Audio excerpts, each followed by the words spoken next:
Is it true vitamin A toxicity said to polar bear? Look, it's said, but I've never really seen any real research. You know, very toxic because it contains a lot of vitamin A. So Inuit do not eat it. Depends. Some some Inuits have been known to eat a bit of organ meats.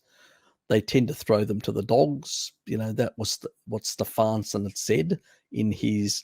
But he also did contradict himself a bit, mentioning others that did consume them. So there have been a lot of populations that have consumed organ meats to varying degrees. So it can vary quite a bit. If you've got properly functioning body and all that, actually your liver can, if it's healthy, can store shitloads of retinol. Absolutely shitloads of retinol. It's if it's healthy. And it will even, if it runs out of space, it'll even grow a bit. Like even with glycogen stores, there are some people that have got, in terms of certain enzymatic pathways which are very low, and they can build up massive amounts of glycogen stores. Again, the liver won't be damaged. It'll just grow. You can end up increasing within the cavity of your body, but it's not going to basically, an unhealthy liver, yes. Unhealthy liver a lot of things can end up in the bloodstream from an unhealthy liver, but that's a different thing altogether. That's why, if people have got cirrhosis or stuff like that, I don't actually recommend people eat organ meats under those circumstances. That's when it's usually people that have still got relatively healthy livers that are not damaged or cirrhotic or stuff like that, and have a lot of deficiencies. Yes, I'll use organ meats to actually increase and sort out their vitamin deficiencies. But if they're not deficient, or they are, but they've got severe fibrosis within the liver, I'll focus on fixing that.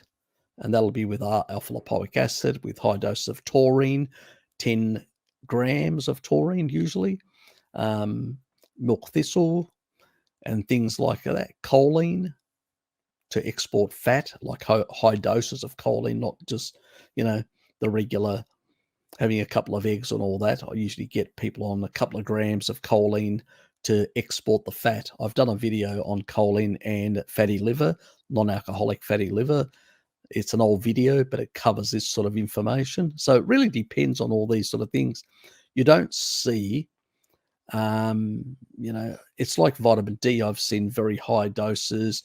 The only issue here is that you can actually, if you've got too much of vitamin D or too much of vitamin A, what can actually happen is you can upregulate a number of the enzymatic pathways that use these as cofactors.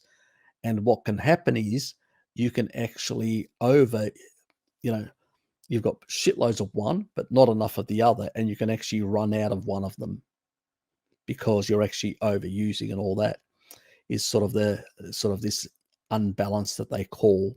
But it's not exactly an unbalance, it's basically overused. But generally speaking, I've never seen, even with vitamin D, it takes like hundreds of thousands of IUs, multiple days, not one day, multiple days, or months upon months before you see any excess or calcification or whatever else. And if you basically even throw the rudimentary level of menaquinone 4, it eliminates all that problem as well, the overcalcification issue from, so you don't actually see it in a naturalistic setting within tribal populations. It can vary quite a bit in their intake of organ meats, and you don't actually see it. I've never seen it, but I have seen it with people having problems like higher retinol levels. And when they do go, and I've actually asked them to go and do an ultrasound. And when they've done an ultrasound, they've actually found severe fibrosis in their livers. And then I've put them on, encouraged them to take the alpha lipoic acid, the milk thistle, the taurine, the choline to fix the problem. So I don't buy it. I just don't buy the thing. the sort of stuff. But do you need organ meats on a carnivore diet? Not really. You know, if you're eating enough fat and all that, you should get enough of the fat soluble vitamins from the fat, and you should basically get more than enough of the nutrients that you require. The nutrients go down.